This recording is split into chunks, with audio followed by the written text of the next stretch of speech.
Hello, friends. Welcome to The Existentialist. This is Ojas Mehta. I'm an existential coach. The themes on this channel are mental health, self-improvement, and self-realization. In this series, in Conversations With, we have candid conversations with people who've dared to follow an unconventional path and something towards service to the highest good. And today I have a very interesting guest. His name is Bhavesh Gandhi, and I'm really excited to have him with us. So welcome, Bhavesh. Namaste and good morning to all of you. So glad to join us. So what I find most intriguing about Bhavesh is his story, his journey through trying out various different things until he could find his purpose.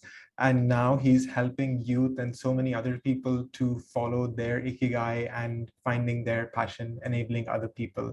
So that's what I really want to talk to him about.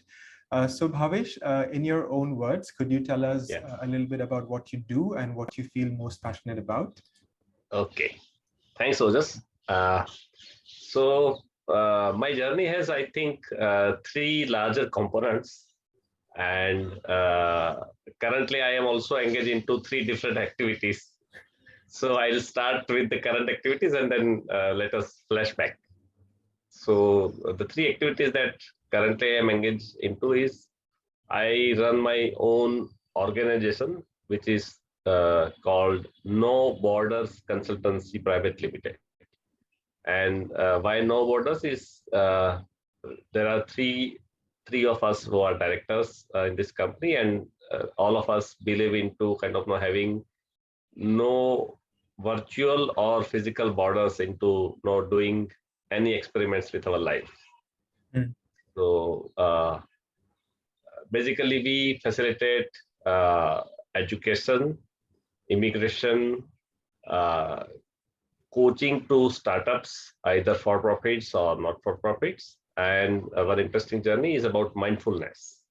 So there are four pillars that we serve in this company. Another area that I am associated currently is into manufacturing of large storage vessels and reactor vessels that serves for mainly chemical industries. The vessels are made out of FRP or GRP, glass reinforced plastics.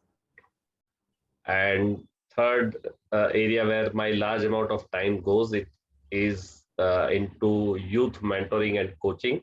I am part of Piramal Foundation, which is also known as Gandhi Fellowship program, which is a 2-year residential program. And currently with Piramal, I am taking care of aspirational district collaborative program, wherein we are developmental partner for Niti Aayog, and I am leading the state of Chhattisgarh in this program. Yeah, this is largely about what I do currently. And as I said, there are three components of my life. Is what I do currently is one of that. What I have studied, my engineering background, basically I really didn't know what to do after 12th, but wanted to do some kind of engineering. And so I was pushed into instrumentation technology, which is largely known as IC branch of the electronics in the familiar circle. So yeah, I studied that. I served into industrial automation field, corporates and multinational companies for almost 18-20 years in that. And then the most important phase of my life came, the third segment, which is kind of doing nothing as a remunerative practice. And I would like to emphasize on the part that it wasn't a sabbatical. It was kind of in search of a kind of mode, whereas I didn't know that what will I do or what really I wanted to do after that. But at least one clarity appeared to me that I did not want to serve into that corporate segment of the job that I was doing, but also that it wasn't that I wasn't interested into engineering anymore. So I would also say that there were a lot of incidents where I served based on my engineering knowledge to know many people when I was actually doing nothing remuneratively. So yeah, I mean, this is how it happened. And actually, in those phase or in that period, my machine to human journey has also started. So from instrumentation engineer for machine to become a human engineer into coaching. Yeah. Interesting. Machine engineer to human engineer. So you said a lot of things there, Bhavesh. Thank you so much Yeah. for the amazing, concise summary. I will try to summarize that as well from my understanding. You mentioned that you do three things, and from what I gathered, those were three very diverse things, which is so interesting that you're able to give your attention to all of them. One was the No Borders Consulting, which is your own project, and you've mentioned that that also involves mentoring and coaching people. There is the part of working in the manufacturing, the metals manufacturing. And then you mentioned the Piramal Foundation and the Gandhi Fellowship, which I found the most fascinating because that involves working with youth and giving them direction. And you're now in a operational capacity. So diverse from each other.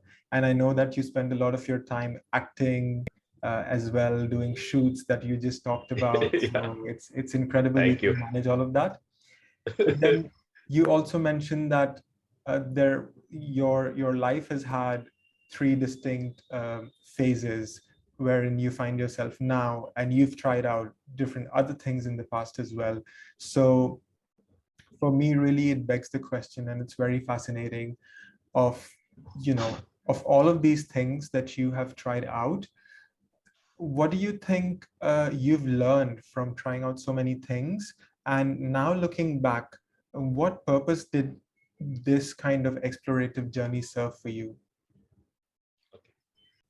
There is a clarity that whatever I am doing in the current phase of my life is definitely adding certain value to me on daily basis, and that also includes the activities that I do on my I mean based on my hobby, like shoots and all. So I think that clarity and that confidence that whatever I am doing, even if I don't know what to do or what I am actually aiming forward, but then it is helping me to decide how am I spending my present moment today, and then when I sleep and wake up tomorrow, there is a purpose for me to wake up. So so that I think that serves me in that sense. But I would also like to mention that what has helped me to reach this stage was the decade of 2000 to 2010, wherein I went through and not only me, my entire family went through a lot of challenges and life turning points during that phases. And my introduction or my encounter with life coaching area began in that part of life phase. So one of the key message that I gained during that 7-8 years of journey was uh, we have been knowing this intellectually. We have read it through many religious scriptures and other uh, in other sayings and all, but I lived it experientially. So I saw life in two different tangents of a pendulum, wherein one tangent was on the side of uh, uh, death, and one tangent on the side of uh, the life, but the actual life flows in between the pendulum moment. Mm. So what has uh, came through me as experience was however hard we try to save our life and not to depart from us, but if life has decided that it wants to depart to the next journey or forward journey or whatsoever, uh, even if you are kind of no president of US or Bill Gates or Mr. Ambani, nothing matters. The life will depart. Mm. And the exactly opposite tangent of that was, however hard you try to end your life, but if life is not yet ready to depart from you, whatever attempts you make to suicide yourself, to end and no kind of no live away to the next world, but if life has decided not to live, then it won't. Mm. So yeah, this was the experience that I think I gained, and that is, I think, produced whatever next part during my non-working years and now also. Mm. Yeah. If you don't mind sharing, what Yeah. did this realization mean to you? What did it give you? So I think it brought me this enlightenment of being in the moment, because nothing is stationary. Everything is so dynamic, Mm. so moving, so evolving, Mm. that if we miss any of those moments to be in the life, with the life, then I think there is always a lagging behind or lacuna in terms of expectation versus reality. Mm. But then I think with this understanding, life has given very clear sense of being in the flow of life. Right. So I think that has given me a very, very vivid version of clarity, Mm. and brought me a new confidence of moving into uh, moving with the life, I would say. Right. So many people actually, when they listen about my non-working, non-remunerative portion of life, they wonder that how did I manage? But I say that, yeah, I am still living and I am in front of you, and my family is also well. Right. Right. Yeah. So following the flow of life and following what life has in store for you. Yeah, And actually, that was going to be my next question about, how did you manage to survive? We've had a conversation. There were 4 or 5 years where you were figuring out what right. would be most meaningful to you, and that clarity that you mentioned previously, Yeah, to have that kind of clarity. And you tried out many different things, and some of them were, or most of them were non-remunerative, but you still had a right, family that you were feeding, and you still managed for so many years. So what right. helped you during that time? Yeah, so I think that this trust on the life, or not only on the life. When I say life, I mean the entire ecosystem. Mm. So in fact, I didn't do any of the activities from the point of view that let me try this out and then I will continue doing that. Mm. It was more of a kind of mutual way of experimenting, that let us try together. When you are also searching for something, I am also searching for something, and if we both find it the right way for the right tenure, we will continue. Otherwise, we can always be good friends. The usual approach that I have seen is kind of no on-off method, wherein no like if it is a relationship, or if it is a kind of no employment, that is also another way form of relationship. But then either it works or it doesn't work. It goes that way.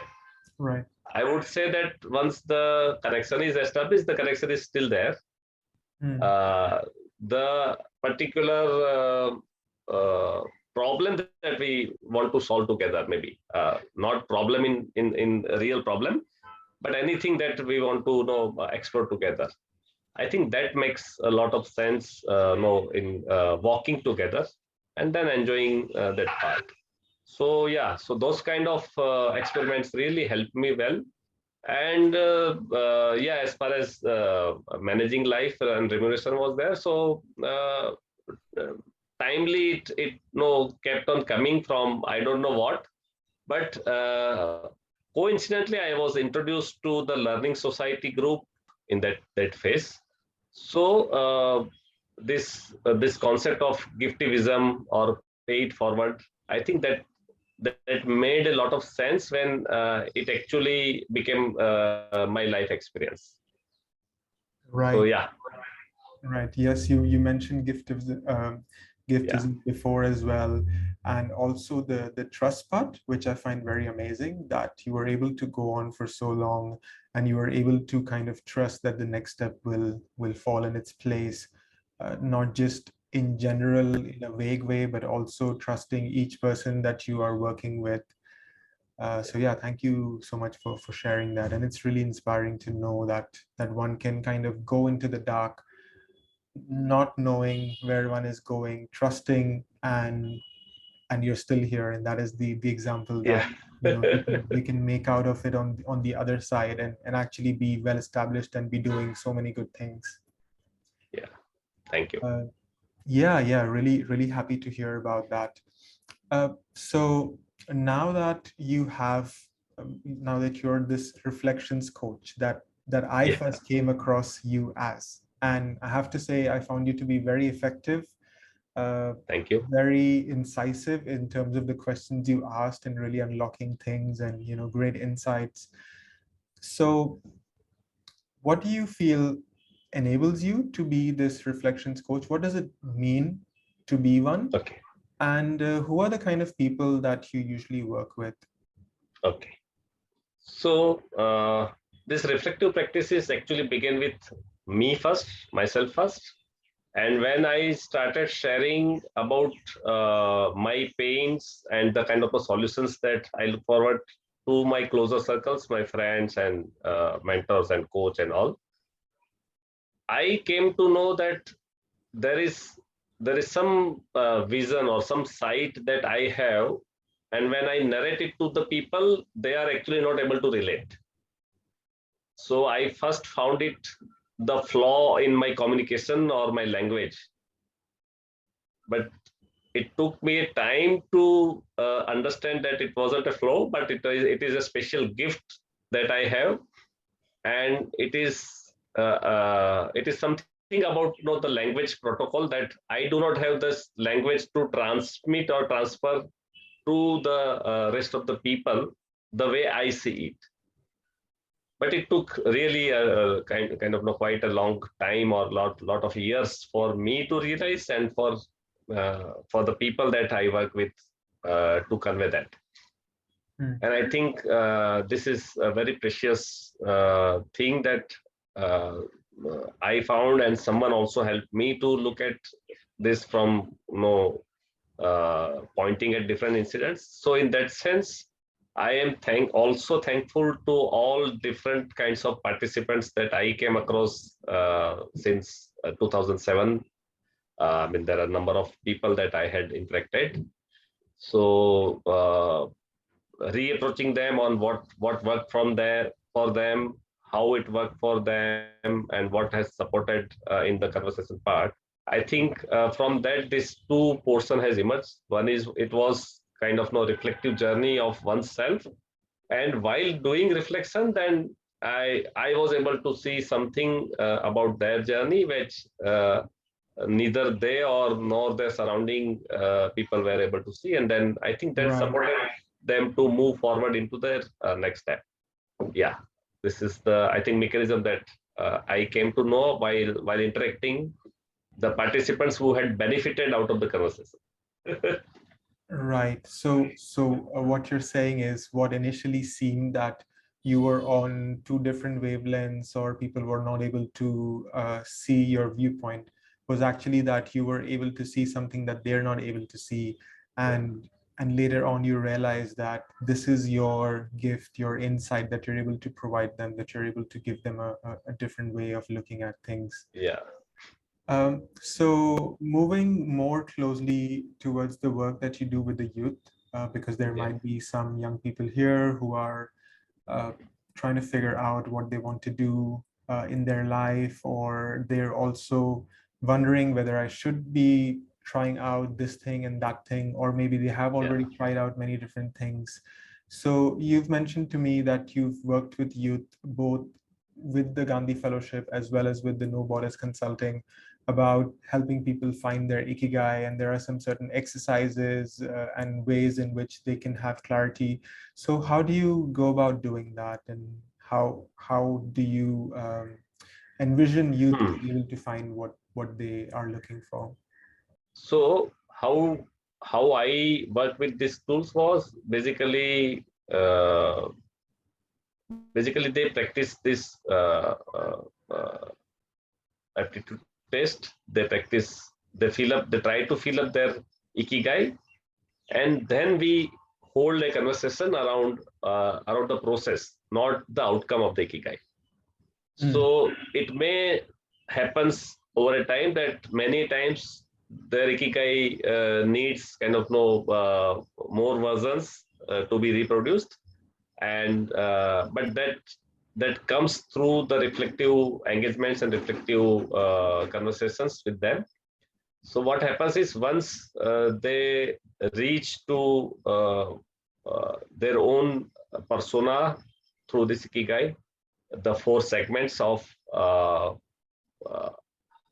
how am I, who am I, and then connecting it with the market, and if like what are the components which are missing and this ikigai net from the market. Because ideally I have seen that uh, when uh, when a person is into kind of a fascination and love with her or his own idea, then usually the market sounds no very adaptive and kind of welcoming to that concept or idea.